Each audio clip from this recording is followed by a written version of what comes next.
Hello, you are watching Radio Free Europe, Radio Liberty, a special program on the genocide denial on the occasion of the 25th anniversary of Srebrenica genocide. All of the horrors human beings perpetrate, genocide stands near the top of the list. Its toll is staggering, well over 100 million dead worldwide. There have been a failure to abide by the promise of never again following the horrendous crimes committed during the Holocaust by Nazi Germany.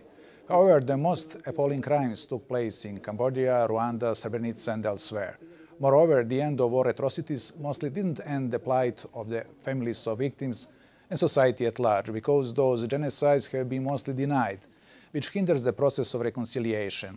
Why that is, why it's not called by its proper name, and what lessons can be drawn from those examples, we will discuss with Janine Clark, a professor at Birmingham Law School, Alexanderom Hintonom, a distinguished professor at Rutgers University and an expert witness at the trial of Khmer Rouge, and Hollie Brehm, a professor at Ohio State University. Welcome to our show. Thank you. Thank you so much. Even in Germany, it took at least 2 decades for many people to come to terms with their Nazi past, but that time finally came. In the case of Srebrenica genocide, as time passes by, there are growing feelings among many Serbs that this is a kind of deception. The government of Republika Srpska endorsed a report in 2004 acknowledging the massacre of thousands of Bošnjak men. However, Milorad Dodik initiated the revocation of that report 2 years ago. Professor Clark, why is genocide in Srebrenica being adamantly denied? It's a complex question, and I think there are many different strands. I think I'm going to just emphasize 3 main factors. The first one is political. Despite the fact that we're talking about conflicts that took place during the 1990s, everything connected with the wars in the former Yugoslavia remains extremely politicized, very, very contested. And we're focusing on the denial of Srebrenica, but actually many, many crimes on all sides are still being disputed, contested, and so on, and denied. So I think, first of all, that we need to situate what's happening with regards to Srebrenica in that broader political context. The second point is that on all sides, there are very strong and entrenched, actually, narratives about what happened during the conflict. And unfortunately, we know that the work of the ICTY, the International Criminal Tribunal for the former Yugoslavia, actually helped in some ways to entrench those narratives. The narratives became a sort of resistance against what the tribunal was saying. And when it comes to Serbia and to Republika Srpska, those narratives are very much linked to national prestige. They're linked to a story of the war. And I think there's very little space in those narratives to do a significant about turn in terms of acknowledging that Srebrenica was genocide. And more importantly, there's simply not the political will to make that change. And the third point, I think, is that the Serb position is that there are also many Serb victims who are not being talked about, who are not being acknowledged. If we look, for example, at the appeals judgment against Nasa Oric in 2008, the appeals chamber did say that grave crimes were committed against Serbs in the Srebrenica police station and in another building.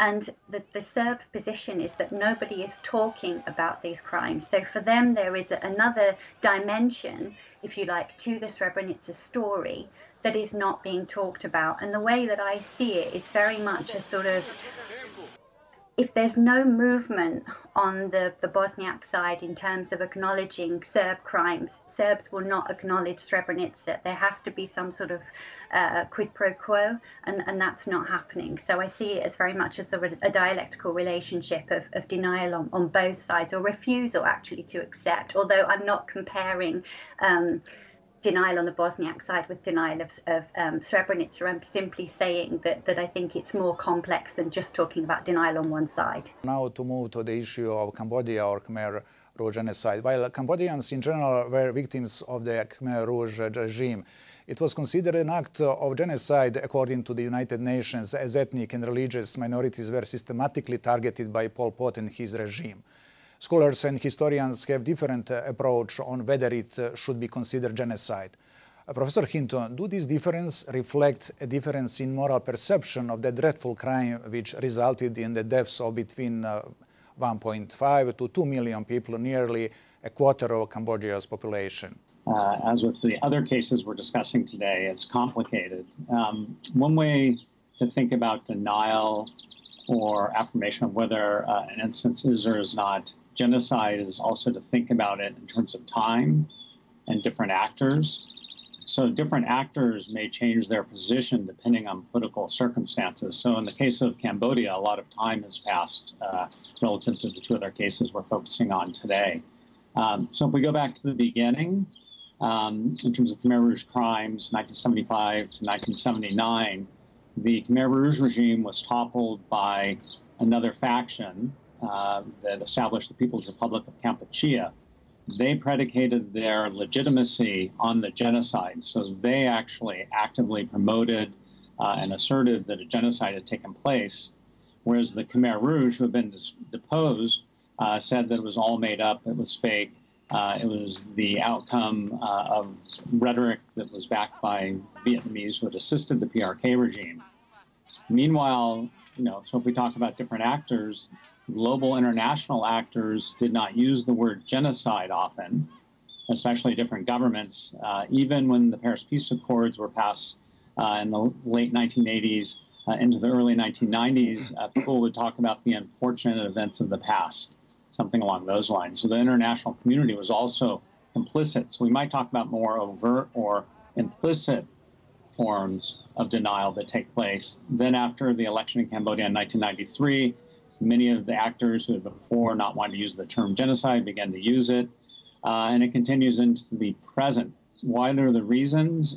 You note that in the case of Cambodia, according to the UN definition, political groups and other groups are excluded, and there are only 4 protected groups. So in the finding of genocide that we ultimately got, it was the ethnic Vietnamese and Muslim Jam populations where Nguyen Chi and Khieu Samphan, the two Khmer Rouge leaders, were found guilty of being complicit in a joint criminal enterprise and committing genocide. Even if you talk to different academics, they have different positions about whether or not a genocide took place. Cambodia actually now has a genocide denial law that's been put into place in part in reaction to another opposition party that questioned whether the main memorial site was built. It was all faked and imagined. So within Cambodia, this is something new where, effectively, genocide denial ban.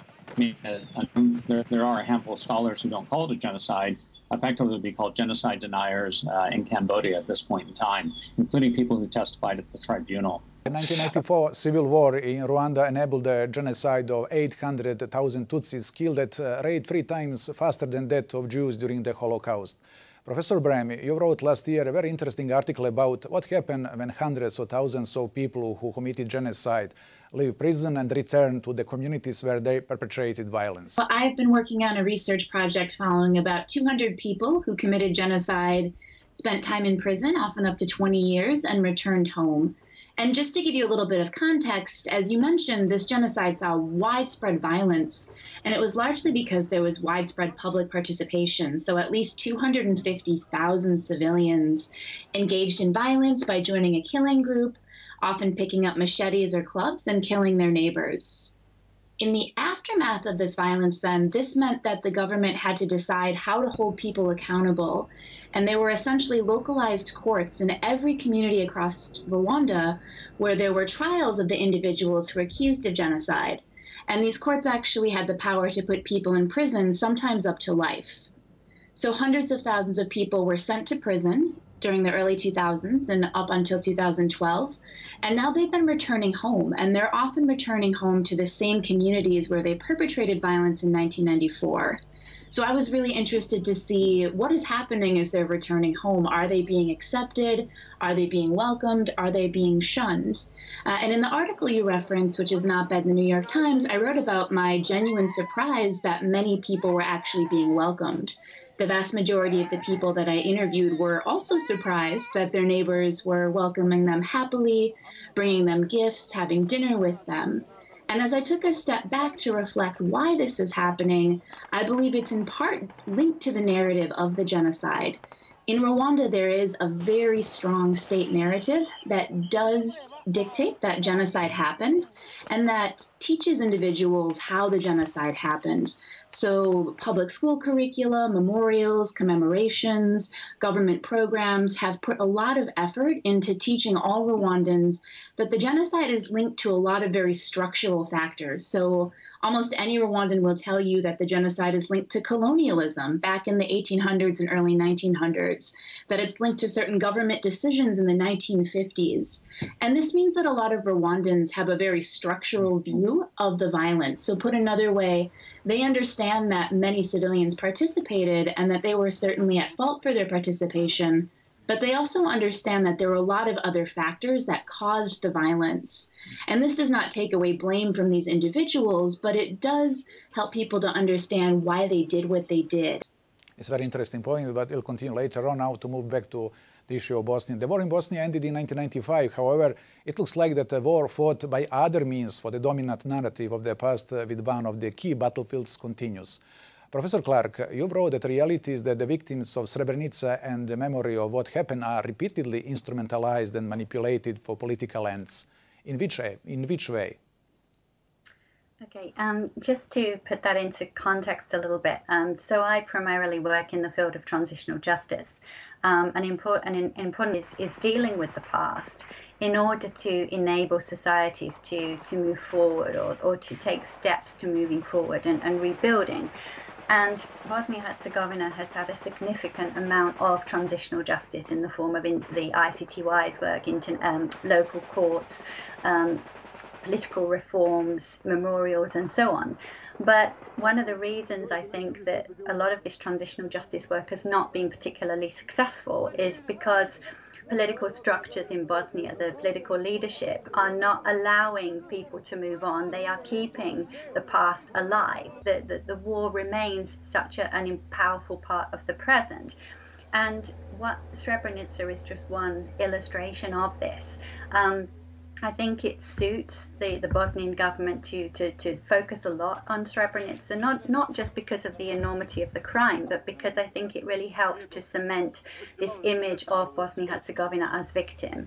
And I think in some ways it's unfortunate that 25 years after the war ended, Bosnia-Herzegovina still has that victim image. It hasn't found for itself a new image, and it needs that. And just an example with regards to Srebrenica, so in the build-up to the 11th of July each year, you see on buses the Srebrenica flower and the words "Remember Srebrenica, do not forget Srebrenica" billboards.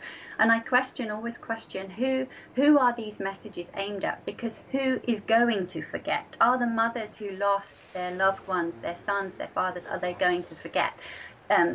So I just question who these messages are aimed at, and I think it serves political interests. It's a good way of unifying people around this narrative and of detracting attention from the political issues in the country, the economic problems, and so on.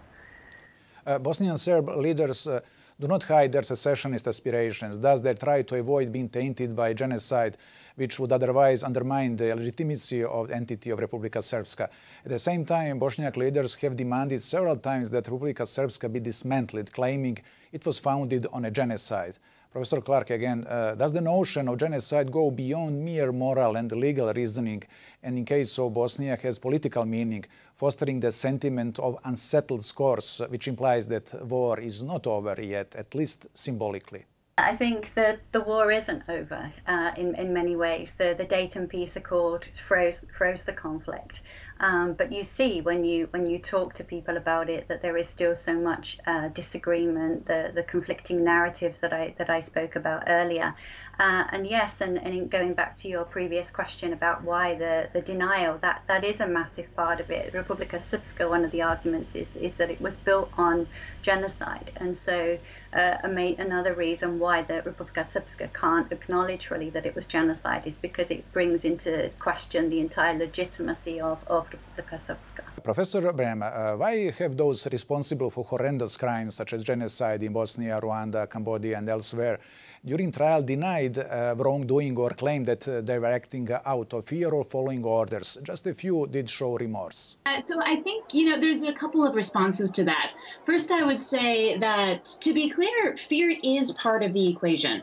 So there's a lot of really good research for the case of Rwanda about, while some people were certainly acting out of ideological notions tied to hatred of Tutsi or what they had learned about Tutsi, many people were acting out of fear. So many people were told by the government and by individuals such as local leaders that Tutsi were coming to kill them and their families. So they were in part acting out of fear, meaning that in some ways, some of those claims could be rooted in some truth.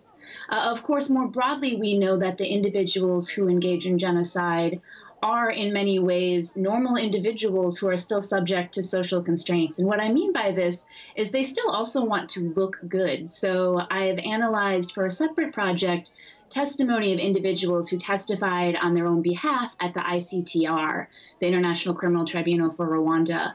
And almost all of these individuals tended to deny responsibility, but more so they tried to paint themselves as good people, as people who tried to stop violence, even if they also engaged in violence. Of course, it's also important to note that these are trials, that individuals on trial are trying to save face, and of course are also trying to have a lesser sentence. So I think that's another one of the factors involved as well. Yeah. Professor Hinton, what was your experience as an expert witness during the trial of Khmer Rouge when it comes to accepting guilt? And I actually wrote a first book called Man or Monster, Trial of a Khmer Rouge Torture. That was about the first person put on trial in Cambodia in case 001. It was split off from the second case where there were initially 4 other defendants, 2 of whom died, leaving 2. One was Nguyen Gia, who was brother number 2 behind Pol Pot, and another figure named Khieu Samphan.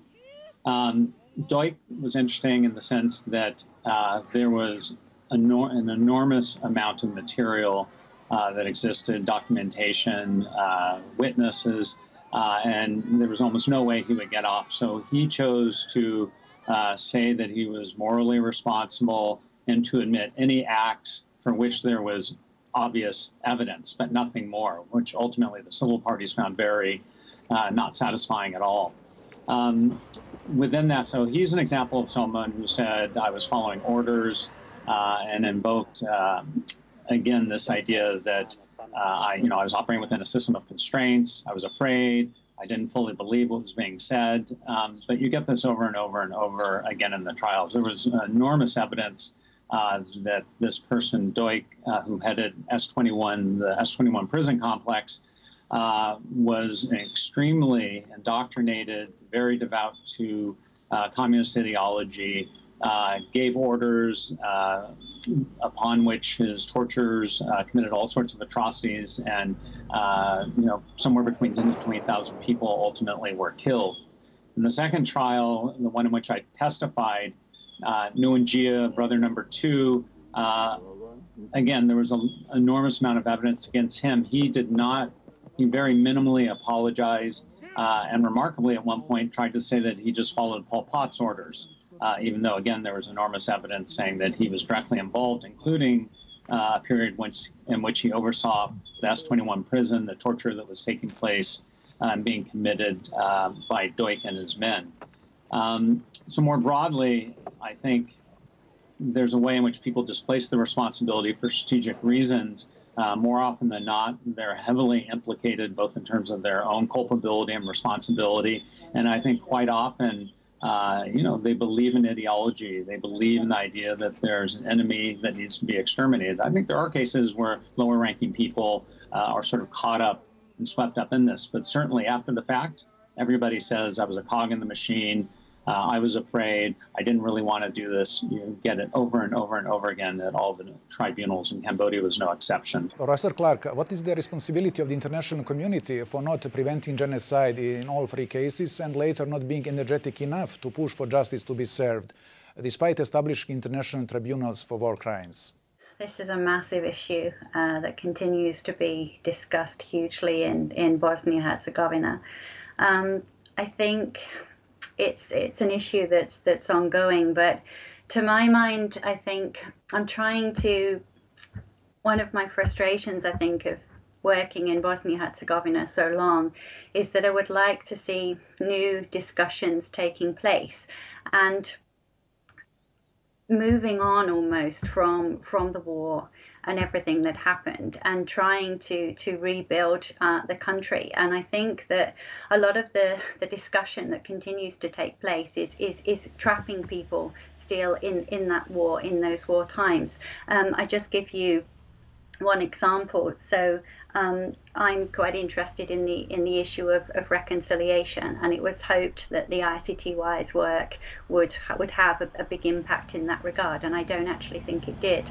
And I think for me, one thing that would really help, and I've written about this, and I actually introduced the concept at the ICTY's final legacy conference, is this idea of what I call metanormative truths.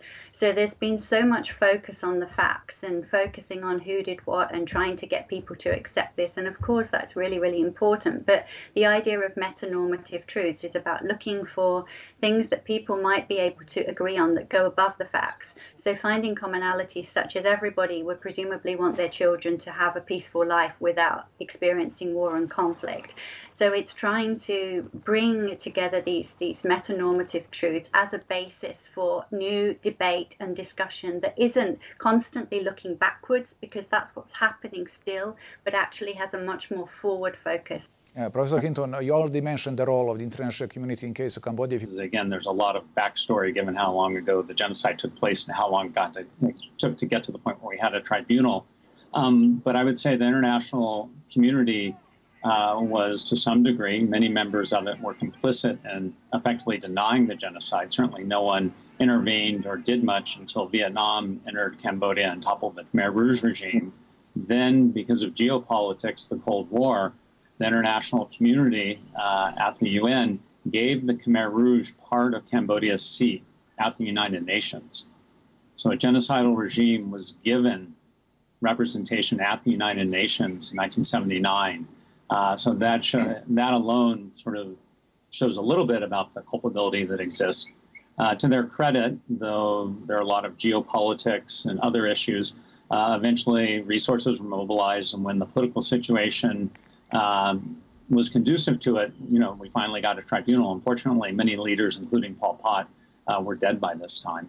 Rwanda itself has been praised for its progress since 1994, which many put down to the strong leadership of Paul Kagame. However, critics accuse the president of stifling dissent. Professor Brehm, is there still a suspicion between Hutu and Tutsi given the troublesome past? That's an excellent question, and one that we could spend hours talking about. But please, briefly.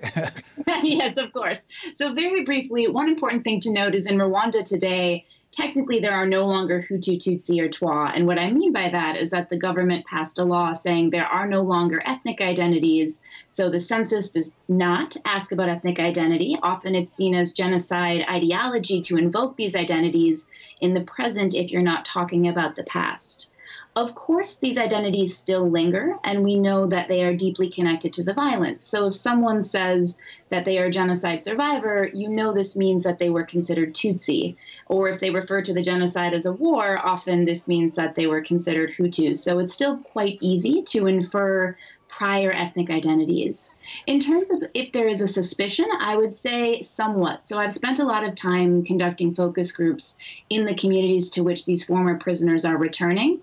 And some individuals, especially those who lived through the violence, are worried about people coming back. So even though there is generally acceptance taking place, of course, for many people, their entire families were killed during the genocide. So as they think about people coming back to their communities, they are nervous, but they don't tie it so much so to the Hutu identity, but rather to the specific individuals returning who actually engaged in violence and then are coming back to live side by side. President Kagame put forward the notion that we are all Rwandans. Do people affiliate themselves first as Hutu, Tutsi, and only after that as being Rwandans? I'd say it depends, to be honest. So there has been a large push in Rwanda to really prioritize national identity and to say you are not Hutu, Tutsi, or Twa. We are all Rwandans. We know that identities change slowly and cultures change slowly. So what I've seen from interacting with individuals in the country is that for youth, this idea is largely being accepted. So for individuals born after the genocide, they are growing up in a social setting where this is what's taught to them in schools. This is what's taught to them by their parents. For individuals who lived through the genocide and who were alive decades before, it's really hard to change identities. So they used to do roll call in schools by ethnic identity, where they would say, all Tutsi stand up, all Hutu stand up. If you grew up with that as a child, it's very hard to then at some point in time say, this is no longer your identity, you have a new identity. In Bosnia, people, particularly Serbs, perceive themselves as members of their ethnic group. They consider themselves to be Bosnian only secondarily. Professor Clark, is a sort of acceptance, consensus of what happened in Srebrenica and elsewhere in Bosnia one of the key prerequisites for repairing the social fabric and generating the feeling of being Bosnian in first instance, rather than Bosniak, Serb or Croat? Okay, that's a really interesting question too. I think the first part of that really is that I don't think that Srebrenica is key to generating a sense of Bosnian identity. Why? Because the country is so divided, the division into federation, the Republika Srpska, Serbs looking towards Serbia, Croats wanting their third entity. Everything in the country, the politics of the country is heavily pinned to ethnicity. You have ethnic-based parties in power, nationalism remains strong. So there is no sense of being Bosnian, and I think you would need, what does it actually even mean to be Bosnian? When it was Tito, there was a very, very strong sense of Yugoslav identity, and he helped to foster that. It was this brotherhood and unity. But if you want to create a Bosnian sense of identity, what is the centerpiece on that? What do we hang that identity on? And at the minute, there's nothing except victimhood. And because victimhood is so contested, it cannot bring people together. It can only divide them. The issue of genocide is differently taught to Serb pupils in Bosnia in comparison with the Bosniak one. How is in Rwanda and Cambodia, please briefly, the issue of genocide has been taught in schools? Yeah, absolutely. So in Rwanda, there's been a lot of thought put into the curricula, and it's been evolving over time and is in fact still evolving. There was just a conference last year on how to teach people about the genocide. I would say there's a very dominant unified narrative that is taught in the schools, and it is one that links into what I was discussing earlier, that starts by talking about colonialism, talking about different governments and their role, and really sees the genocide rooted in a lot of historical legacies. I will point out that, tying into our discussion today, this dominant narrative often does not address the suffering of other individuals during the genocide. So we do know that Tutsi were targeted and Tutsi bore the brunt of the violence, but many Hutu were harmed during the genocide as well, and this is left out of much of the narrative in the schools. Nevertheless, it does have a broader structural component that I think is important for people really understanding how the genocide happened. There is a saying that if the denial of facts and manipulation of history to justify violence against a certain group in society is permitted, the stage is set for repeated victimization. Does the danger really exist nowadays? Absolutely, I think. One example from the case of Rwanda, during the 50s and 60s, the textbooks talks about Tutsi as collaborators with the Belgian colonialists, which was only partially true. But this rhetoric was used during 1994 during the genocide. Radio stations broadcast time and time again that Tutsis had collaborated with Belgians decades ago. And this was used to actually propel people towards violence. So absolutely. I think we also see this, frankly, in the United States today. I would be remiss as an American if I did not mention everything taking place with the Black Lives Matter movement. And in this case, we have just a paucity of information in our textbooks about the atrocities committed against African Americans. Certainly students do learn about it, but often it's not connected to the many different atrocities still being committed, whether it's overrepresentation in the criminal justice system or the police violence. And this means that violence has continued for decades and centuries because facts are manipulated and frankly just not discussed. Professor Clark? Yes, I take the same opinion. I mean, I do think that when we're talking about denial, for example, often we're talking about very specific contexts of war.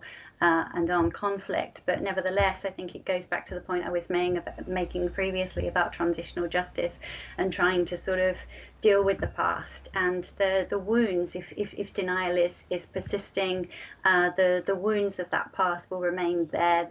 That inflammation persists, and there's always a danger that it could erupt into something again and become the basis of new bloodshed and conflict. Professor Hinton, does this danger still looms? Yeah, and I would say the danger about which you're speaking, the way you formulated the question, right? If anyone thinks that the possibility of the genocide won't take place in their country, if people actually believe that, they're moving much closer to genocide taking place. So the word denial is a heavy word that itself can shut down discussions.